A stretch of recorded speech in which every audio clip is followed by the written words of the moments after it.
हमारी आज की डिस्कशन नेटसोल टेक्नोलॉजीज के बारे में है। आज हम डिटेल से एनालाइज करेंगे कि नेटसोल के अंदर जो करेक्शन का आगाज हुआ है, वो करेक्शन ख़त्म कहाँ हो सकती है, उसका टाइम फ्रेम क्या हो सकता है और आने वाले दिनों में हमारी क्या स्ट्रेटजी होनी चाहिए नेटसोल को लेके। मेरा नाम अदनान सगीर है और आप हमारा चैनल रेडी सेट इन्वेस्ट देख रहे हैं। आज की डिस्कशन या आज के चार्ट को एनालाइज करने से पहले हमने एक वीडियो बनाई थी नेटसोल के ऊपर आज से 2 2.5 महीने पहले। पहले जस्ट उसको देखते हैं और ये जानने की कोशिश करते हैं कि हिस्टोरिकली जब हमने आज से 2 महीने पहले स्टॉक के अंदर कुछ एनालिसिस किया था तो क्या स्टॉक ने ऐसा परफॉर्म किया था या नहीं किया था और आने वाले वक्तों में या आने वाले दिनों में ये कैसा परफॉर्म कर सकता है। तो पहले आइए वो वीडियो देखते हैं, एक आध मिनट का वो क्लिप है। तो वैसे तो वो वीडियो कंप्लीटली हमारे चैनल पे पड़ी हुई है, लेकिन हम उस शॉर्ट 1 मिनट की वीडियो क्लिप को देखते हैं और फिर वापस आते हैं और एनालाइज़ करते हैं कि हम क्या एक्सपेक्ट कर सकते हैं आने वाले दिनों में नेटसोल के अंदर। में ये स्टॉक अभी उसकी रीज़न मैंने आपको बताया कि इस टेक्नोलॉजी सेक्टर वो वाई सेक्टर था जिसके ने अभी तक उस तरह परफॉर्म नहीं किया था, तो अभी इसने परफॉर्म करना स्टार्ट कर दिया हुआ है। तो चारों जो इसके टाइम फ्रेम्स हैं, आवरली, डेली और वीकली और मंथली, ये अप ट्रेंड के ऊपर है। अच्छा, अब आपने करना क्या है, इसका जो की एंट्री लेवल है वो आप सरप्राइज होंगे, आज ये आई बिलीव 169 पे कहीं क्लोज हुआ है। तो की लेवल जो मैंने इसका डिफाइन किया वो 152 से 155 के दरमियान है, जहां आप इसमें एंट्री ले सकते हैं। और इसका जो टारगेट है, अगर इस प्राइस पे मिलता है, और ये ऑब्वियस सी बात है, अभी इसने रैली स्टार्ट की है तो ये थोड़ी बहुत करेक्शन करेगा, आपको मौका देगा दोबारा एंटर होने में। तो आप 152, 145, 155 के दरमियान ये मिलता है तो आप इसमें एंट्री ले सकते हैं with the stop loss of 140 rupees. Target इसके क्लियर है, मैं आपके सामने मेंशन है। 182 का पहला टारगेट है, 211 का दूसरा है और तीसरा टारगेट है 257 का। वंस अगेन, आपका रिस्क अपना है, रिवार्ड्स आपके अपने हैं। मेरी तरफ से कोई बाय और सेल की कॉल नहीं है। जो मेरा एनालिसिस है वो प्योरली बेस्ड ऑन। तो जब हमने इस पर्टिकुलर स्टॉक पे वीडियो बनाई थी तो स्टॉक उस दिन इन लेवल्स पे क्लोज हुआ था, 169 180 के लेवल्स पे क्लोज हुआ था। तो उस टाइम मैंने इसके अंदर जो बाय एंट्री पॉइंट बताया था वीडियो के अंदर 145 और 152 के दरमियान था। स्टॉक वापस उतरा नीचे और इसने लो लगाया 139 का और हमारी जो बाय एंट्री पॉइंट थी वो इस लेवल के ऊपर थी और जो उसका टारगेट आपको बताया था वो 181 रुपीस का था। अब हुआ क्या कि स्टॉक ने 171 का हाई लगाया, यानी 10 रुपए कम हाई लगाया और उसके बाद इसने एक नीचे की तरफ सफर स्टार्ट कर लिया। अब रिसेंटली 13 फरवरी को इसके रिजल्ट्स आए हैं इस क्वार्टर के, जो कि इतने प्रॉमिसिंग नहीं है। तो मैं अक्सर आपको एक बात अपनी वीडियोस के अंदर और बार बार बताता हूँ कि वो जो स्मार्ट इन्वेस्टर है ना, जिसे आपसे ज्यादा मार्केट की समझ है, जिसे जिसके पास आपसे ज्यादा बहुत ज्यादा पैसा है और जो मार्केट को और शेयर को ड्राइव करता है, उसके पास बड़ी रिसर्च टीम है, उसको ज्यादा इंफॉर्मेशन होती है। तो उसको पता था कि इस पर्टिकुलर स्टॉक के अंदर कुछ अच्छी न्यूज़ नहीं आने वाली। तो ये जो उसने हाई लगाया स्टॉक ने अपना पहला 173 का, उसको इस स्टॉक ने टच भी नहीं किया और यहीं से इसने वापसी का सफर स्टार्ट कर लिया और वही लेवल्स टच किए जो हमने इनिशियल वीडियो में बताए थे, 140। तो अब आपने करना क्या है? अब हमें जानना ये है कि ये स्टॉक कितना नीचे जा सकता है, हमारा रिस्क रिवार्ड क्या है और आने वाले दिनों में हमें क्या एक्सपेक्ट करना चाहिए इस स्टॉक को लेकर। तो आज का जो एनालिसिस है ना, वो प्योरली मेरा अपना एनालिसिस है। वंस अगेन, रिस्क रिवार्ड आपके अपने, आपने अपने हिसाब से जो भी ट्रेड लेनी है वो नेक्स्ट लेनी है। तो सबसे पहले हम एनालाइज करते हैं क्विकली, ये जो रैली ली है स्टॉक ने, इसकी करेक्शन कहाँ खत्म हो सकती है। तो हम वही सिंपल जो हमेशा एक सिंपली एक टूल लगाते हैं, फेब रिट्रेसमेंट का। तो इसने रैली स्टार्ट की थी 123 रुपए से, हाई लगाया इसने 173 रुपए का। तो अभी तक जो इसकी रिट्रेसमेंट हुई है वो 61% की रिट्रेसमेंट हो चुकी है। ठीक है, यहाँ इसने ग्रेवस्टोन डोजी बनाई है नीचे, जो कि सिंबल है इस चीज का कि कल, यानी आज मैं वीडियो बना रहा हूँ 19 तारीख को रात 11 बजे के करीब, तो कल का दिन जो ये इसने कैंडल बनाई है, यहाँ ग्रीन कैंडल बननी चाहिए। ठीक है, और स्टॉक को दोबारा अप साइड पे ये लेवल्स टेस्ट करने चाहिए जो इसके इनिशियल लेवल है 148 का और 154 का। ये तो हो गई ऊपर वाली साइड के ऊपर, ठीक है। अब स्टॉक नीचे कितना जा सकता है। तो अगर आप इस स्टॉक को आवरली पे देखें तो आवरली पे एक चीज जो बड़ी मैंने स्ट्रेंज नोट की है वो इसका ये पैटर्न है। ये head and shoulder pattern stock ने बनाया है और यहाँ तक दोबारा अगर मैं इसको आपको लाइन चार्ट पे दिखाऊं तो ये आपको क्लियर नजर आएगा। ये इसका शोल्डर है, ये इसका नीचे हेड है और यहाँ से दोबारा स्टॉक को असूली तौर पे वापस ऊपर जाना चाहिए था। तो हेड एंड शोल्डर पैटर्न जब भी बनता है तो ये बनता है, वो फेमस जो साउथ इंडियन मूवी है पुष्पा स्टाइल पे बनता है। यानी ये हेड एंड शोल्डर हमेशा इसी तरह का आइडियल हेड एंड शोल्डर बनता है।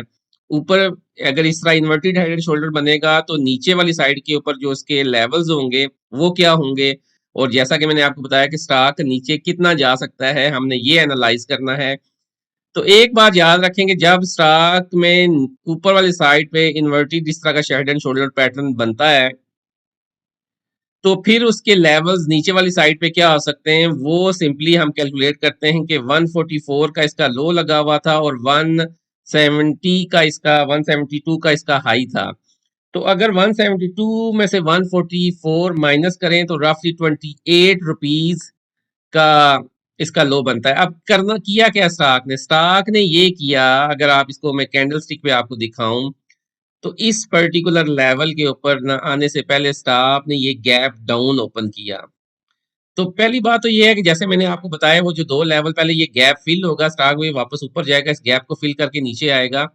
लेकिन जो अगली मूव वो ये है कि न्यूज़ ये आपके लिए या जो मेरा एनालिसिस है, जो टेक्निकल एनालिसिस कहता है वो ये कहता है कि जब ये नेक लाइन ब्रेक कर दिया स्टॉक ने नीचे की तरफ तो इसने 28 रुपए नीचे तो जाना ही जाना है।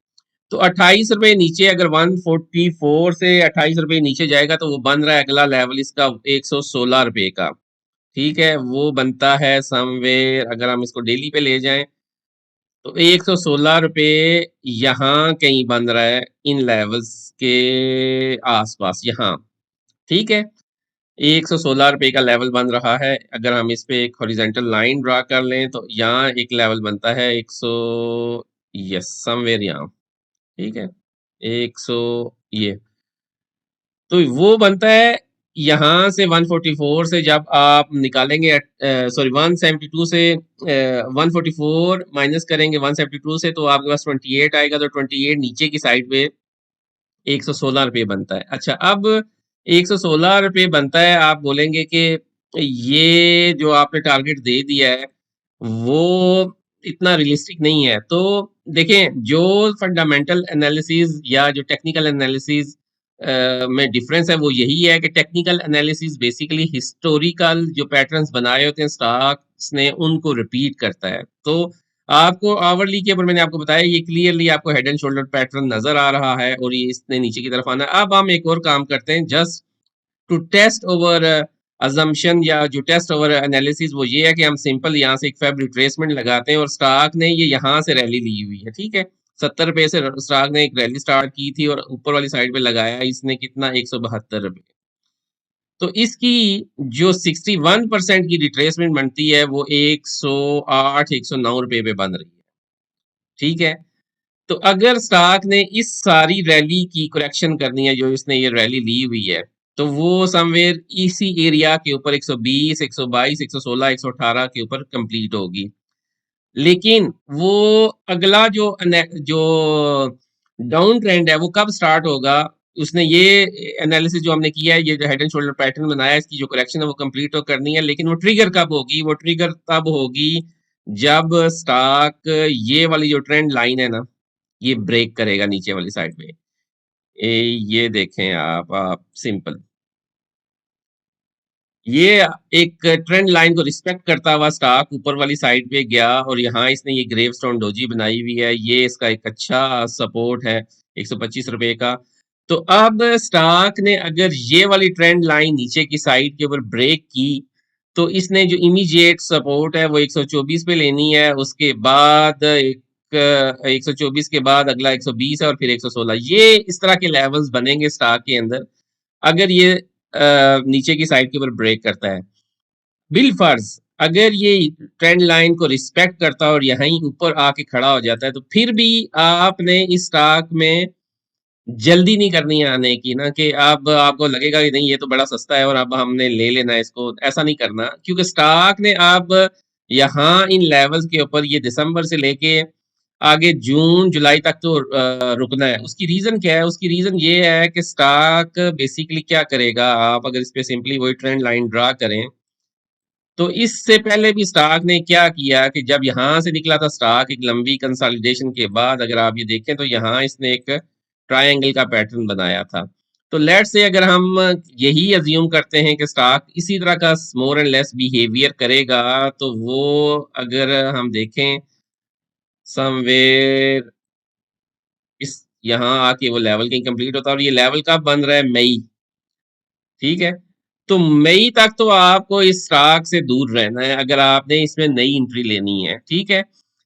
और आपने फिर जब नया इसके अंदर जब मई के बाद या जून के बाद अगर आप देखेंगे कि इन लेवल्स पे स्टॉक इस तरह का पैटर्न बनाता हुआ यहाँ कहीं आ जाता है, तो फिर आपने क्या करना है? फिर आपने एनालाइज करना है उसके उस टाइम के की सपोर्ट और रेजिस्टेंस लेवल।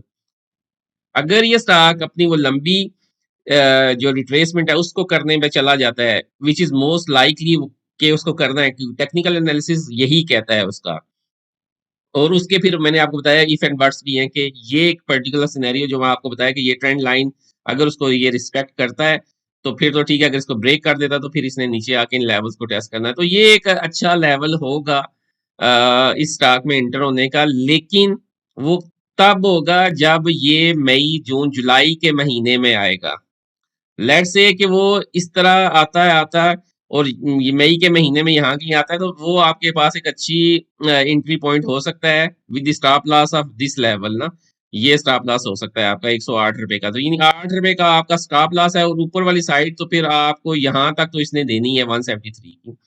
तो फॉर द टाइम बीइंग अगर आपने यहाँ के ऊपर लिया हुआ स्टॉक ने एक मूव तो लेनी है और ऊपर वाली साइड पे। अच्छा, एक और हम एक टूल भी अप्लाई करते हैं इसके ऊपर। अगर हम इस पे दिए देखते हैं कि इसके अंदर वोलेटिलिटी कितनी है, बोलिंगर बैंड भी अगर हमने अप्लाई किया है, तो अगर आप बोलिंगर बैंड को भी देखें तो इसने नीचे वाली साइड पे ब्रेक किया। इट मींस कि इसने जो इसका जो फर्स्ट टारगेट है वो 151 रुपए का है।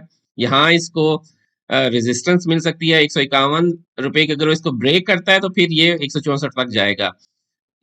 ये ब्रेक करने के चांसेस इसलिए कम है, मुझे जो लगता है वो इसलिए कम है कि जब स्टॉक अपना ट्रेंड शिफ्ट कर लेता है तो ये जो बेसिकली मूविंग एवरेज की लाइन बीच में लगी हुई होती है ना, यहाँ स्टॉक को एक्सट्रीम रेजिस्टेंस मिलती है और वहां वो रेजिस्टेंस लेके फिर वापस ही आ जाता है। तो इमीडिएटली ये 140 से यहाँ तक 151 रुपए तक तो जाना चाहिए। और अगर आपको रिट्रेसमेंट जो मैंने की थी वो अगर याद हो, जो इस लेवल की रिट्रेस इस अगर हम जी, तो हम बात कर रहे थे कि अगर हम इसकी इस मूव की रिट्रेसमेंट देखें जो स्टॉक ने ली है, स्टार्ट की थी नवंबर 2024 में, अगर हम इसको रिट्रेसमेंट इसकी एनालाइज करें इस लेवल से, तो आपको क्लियरली जो लेवल्स नजर आएंगे ऊपर वाली साइड के ऊपर वो 155 और 149 के दरमियान नजर आएंगे। जैसा कि मैंने आपको बताया कि ये जो गैप है ये स्टॉक ने फिल करना है और उसके बाद इसने फिर ना नीचे वाला ट्रेंड नीचे वाली साइड पर ट्रेंड को कंटिन्यू करना है। तो हमने दो तीन डिफरेंट किस्म के जो टूल्स हैं उनको यूज किया। हमने बोलिंगर बैंड को यूज किया, हमने ट्रेंड लाइन को यूज किया, हमने रिट्रेसमेंट्स को यूज किया, और हमने एनालाइज करने और पैटर्न को भी एनालाइज करने की कोशिश की आवरली पे जो बनाए स्टॉक ने। तो उसके हिसाब से जो चीजें हमें नजर आ रही हैं वो यही है कि 116 118 के जो लेवल्स हैं वो एक अच्छे लेवल्स हैं। अगर इन पे आपको स्टॉक मिलता है इस सर्कमस्टांसिस में, तो आपके पास एक अच्छी अपॉर्चुनिटी बनाएगा ये स्टॉक 119 और 116 के दरमियान। वो ये लेवल है, और फिर आप साइड इंशाल्लाह बिल अजीज ये तो पहली आपकी होगी इस लेवल पर आना है, स्टॉक ने यहाँ टच करेगा। तो वंस अगेन आपने अपने रिस्क रिवार्ड रेशियोज को खुद कैलकुलेट करना है और फिर उसी हिसाब से ही स्टॉक में रहना है। तो इसी के साथ हम अपनी डिस्कशन को कंक्लूड करेंगे। आपके फीडबैक का हमें इंतजार रहेगा। आप हमारे चैनल को लाइक कर दें, हमारी वीडियो को अगर अपने हमारे चैनल को सब्सक्राइब करें और हमारी वीडियो को लाइक करें, तो हमारी बड़ी हौसला अफ़ज़ाई होगी। कमेंट करें तो हम जानेंगे कि आप मज़ीद किस पर्टिकुलर स्टाक के बारे में आपको मज़ीद इन्फॉर्मेशन चाहिए। हमने कोशिश की है कि एक एनालिसिस आपके सामने रखा जाए जो आपको और आपकी ट्रेड में वैल्यू एडिशन कर सके। तो इसी के साथ हम आपसे इजाज़त चाहेंगे। अल्लाह ताला आपका और हमारा हामी और नासिर हो। अस्सलाम वालेकुम व रहमतुल्लाहि व बरकातुहू।